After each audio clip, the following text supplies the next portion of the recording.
What if hard work is the thing that's keeping you from getting wealthy?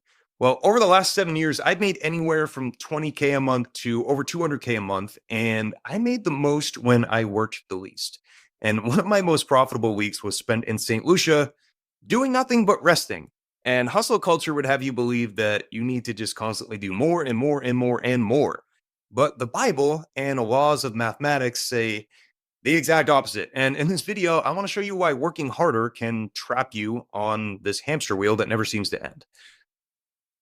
Now, the Bible warned us about the cosmos, right? And I want to first identify the system that a lot of us are stuck in so that we can understand how it works. And then once we understand how it works, we can get to work on outsmarting this sneaky little system.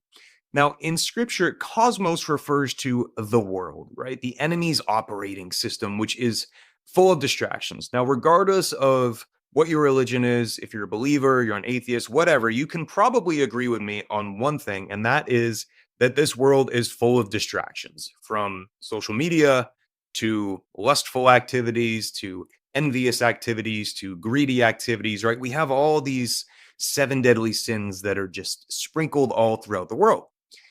And John warned of this. I want to read this line in scripture here because I think it sums up the warning really well. There's many lines like this in the Bible, but this is one of my favorites. It says, "Do not love the world or anything in the world. If anyone loves the world, love for the Father is not in them. For everything in the world, the lust of flesh, the lust of the eyes, and the pride of life comes not from the Father, but of the world. The world and its desires pass away, but whoever does the will of God lives forever." What a powerful idea. What this is saying is do not get caught in all the things of the world, which is kind of what hustle culture teaches us to do, but we'll dive into that in a little bit. Now, the lie that a lot of us are buying into, and the lie that we need to understand, is that our culture, specifically here in America, but it's kind of spreading everywhere in the world, is that the more you do, the more you hustle, the more wealth you're going to claim, right? You got to get ahead. You got to get up super early and you got to do more to get ahead. Well, biblically, this is false. And mathematically, it's also false. And we're going to prove both of these in this video and make sure you don't get stuck in these. Now, I'm not saying to be a lazy bum and don't work at all. That's not what the Bible's saying. That's not what math is saying. But there is an art to doing this the right way. So, in addition to being biblically and mathematically false, just think about this for a moment. Who are the busiest people in your life? Do they seem close to God? Do they seem like they're really, living a great life? Probably not. I know busy people and they are often very stressed and they're often just kind of like, oh, all over the place. In other words, they're stuck in the system of the world. That's no good. We don't want to be there. Now, I personally experienced this as well when I was making six figures a month. We scaled to over $100,000 a month, and I just didn't feel that good. I really didn't feel that good. And I mean that. And I know, oh, poor Daniel, yeah, making 100K a month, sometimes more than that, and you don't feel that good. But what ended up happening is I really made work my God, right? It was this false idolatry kind of thing happening to me. And I had no hobbies, no joy, no grind. And it wasn't until I stopped overworking and started to understand this idea that my life shifted for the better. Now, this isn't just a biblical idea. I want to share some mathematical principles. These are laws that truly changed my life. They really changed my life. And when I first heard them, they challenged me a little bit. So there are multiple laws, but I want to focus on two. The first one is Price's law. Now, both of these laws can be very complex, but I want to make this simple and easy to digest. What this is saying, the one sentence, what this Price's law is the square root of any action creates 50% of the results. What does that really matter? Personally, I wasn't that great at math. I don't expect you to be that great at math, but the square root of 100 is 10. In other words, 10 times 10 equals 100. Now, what Price is saying, or what this law is saying, is that if we do 100 tasks in a day, 10 of them create 50% of the results. The other 90 create the other 50%. It's like, okay, cool. All right, fair enough. Now, if we increase that input to 1,000 tasks, Well, the square root of 1,000 creates 50% of the results. What does that mean? That means 31 to 32. It's like 31.6 or something. So let's say 31 tasks create 50% of the results. Cool. Well, how do we create the other 50% of the results? Through the other 960 something tasks, right? So what that's saying is the more we do, the more kind of nonsense random tasks we have to do to create the other 50% of our life. Now, this isn't just proved in Price's law, it's proved in another law called Lotka's law. And this basically says the same thing, but it says that if you take 100 authors, or 100, let's say 100 kids enter like a science fair, about 10 of them are going to enter 3 times. And the whole idea, the thesis behind that is that a small percent of people generate most of the results. And it continually follows this about the square root of the input, right?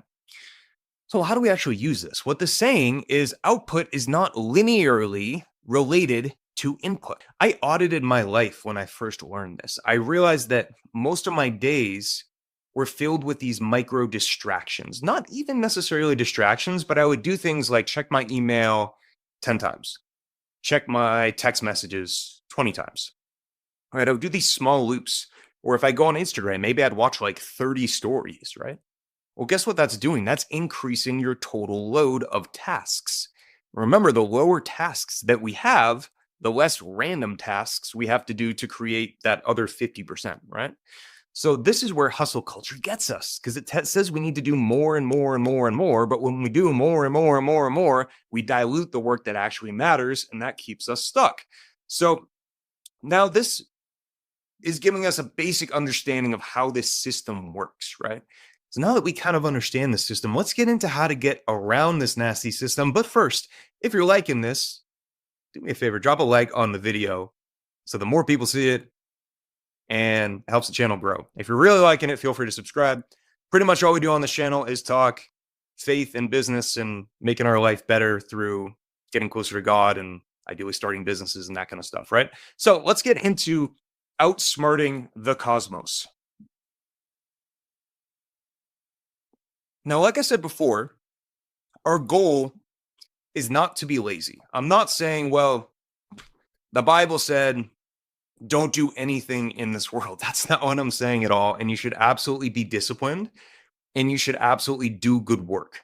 But that's the key is you're supposed to do good work. You're not supposed to just do a billion tasks a day and run around like a maniac, right?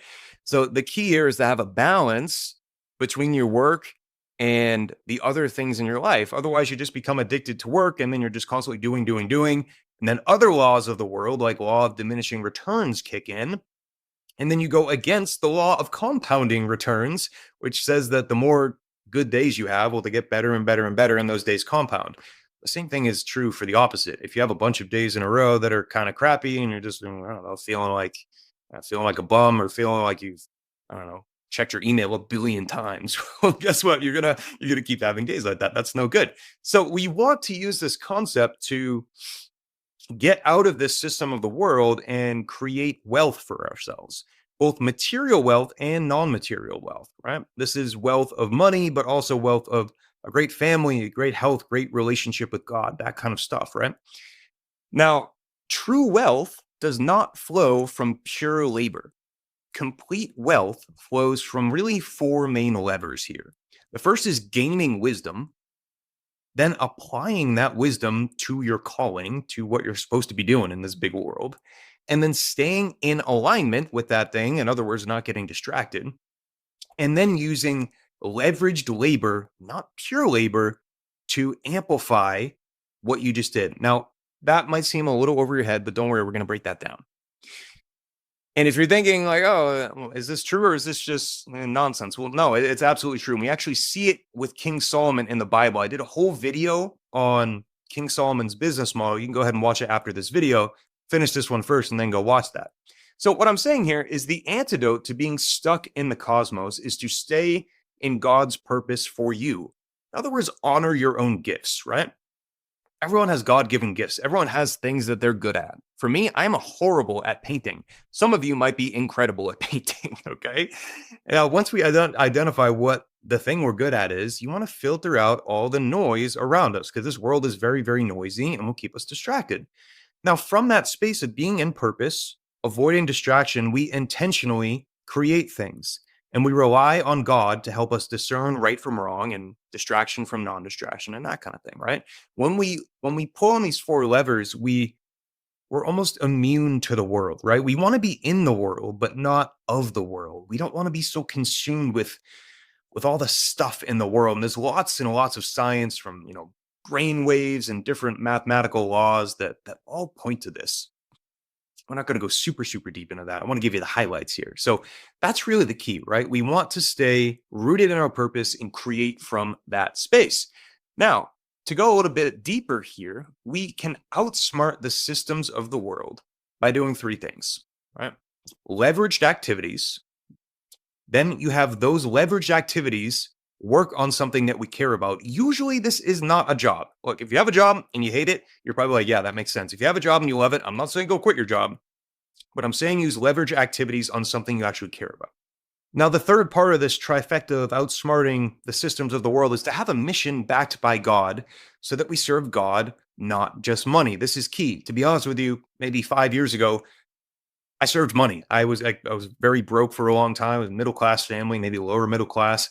And I started making really good money. And I kind of just forgot about my relationship with God. I stopped meditating as much. I stopped praying. I didn't really pray that much in the first place. And I just let all that go. I was like, yeah, well, whatever. And because I didn't have that mission, well, I kind of just didn't have that fire in me, right? I didn't have that fire in me, and work became boring. And then, I became, I got caught by all the stuff in the world and started doing silly stuff that I shouldn't have. Now, when I say doing leverage activities, what am I actually saying? Well, I'm saying do leverage activities. You might not know what that is. So look at this little graphic here, or if you're driving or something or listening to this, just listen. There are four levels of the ladder. The lowest level is actually doing stuff. This gives you the least amount of leverage, right? We're actually going to do stuff. You probably aren't using any leverage at all. You're just using your hands and you're doing stuff, right? Think of someone that owns a hotel. Are they in there cleaning the sheets and doing the laundry? No, of course not. They hire someone to do that. Now, there's nothing wrong with doing stuff, but that's not high leverage, and you don't want to get stuck just doing stuff forever.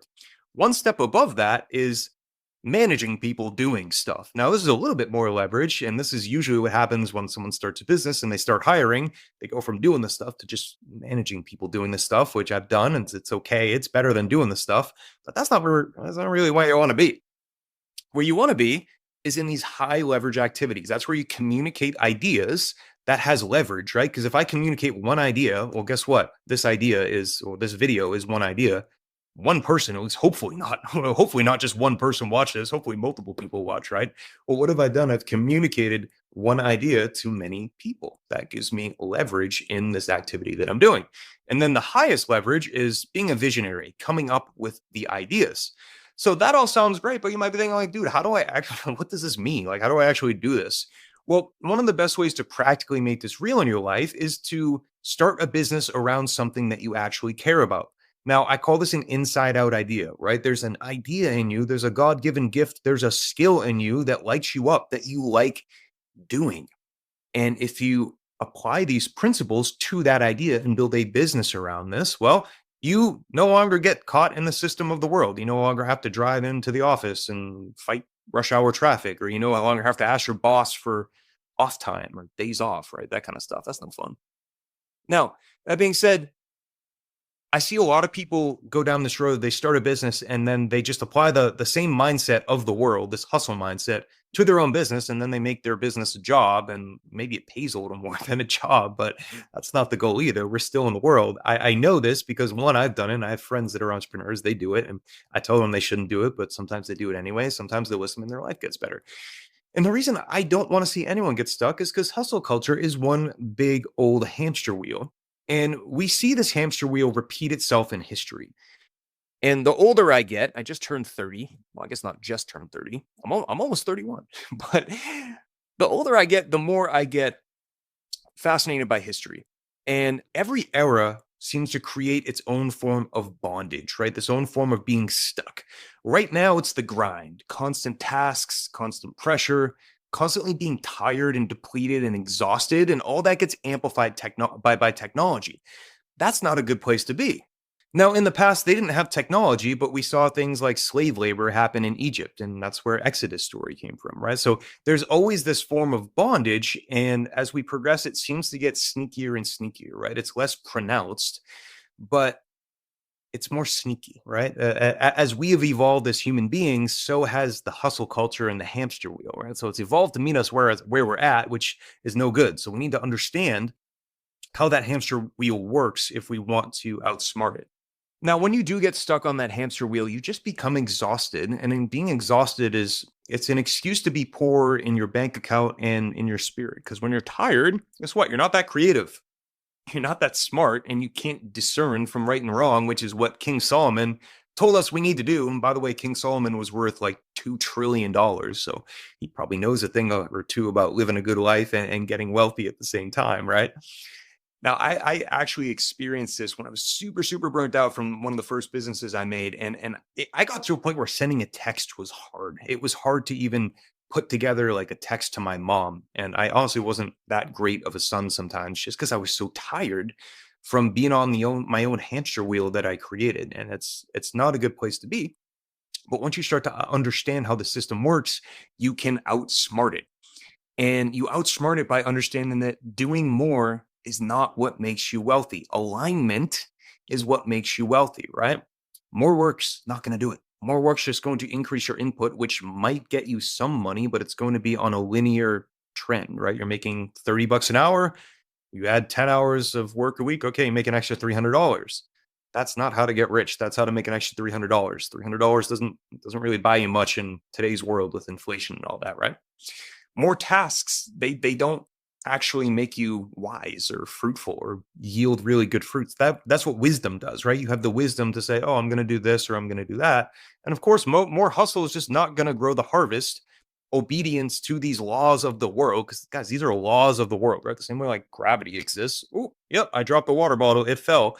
We consider gravity a law of gravity. So these laws of price and Latka and diminishing returns and compounding and all these are about as real as gravity in terms of our human understanding. So we don't want to swim against the laws that are in place against us. We might as well just obey the laws that are in place and work with them, right?